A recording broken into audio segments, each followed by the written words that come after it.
Некогашниот второлигаш Росоман ги започна подготовките за новата сезона во третата македонска фудбалска лига Југ. Вчера на теренот во Росоман со првиот тренинг беше означен стартот на подготовките за новата надпреварувачка сезона 2024-2025.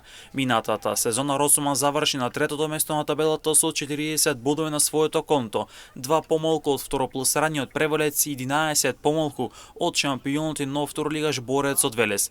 Росоман изминатата сезона го имаше најдобриот стрелец во своите редови. Слободан Дуков од Росоман беше најдобар стрелец изминатата сезона во трета лига Југ со постигнати 26 погодоци или 10 повеќе од Јосиф Манасиев кој што беше втор од екипата на Борец. Инаку Росоман има настапувано во втора лига Југ во сезона 2020-2021 кога експресно испадна од лигата со 9 бодови на своето конто. Во новата сезона од трета лига Југ Росоман ќе биде еден од кандидатите за висок пласман, односно за првото место и баражот за втора лига.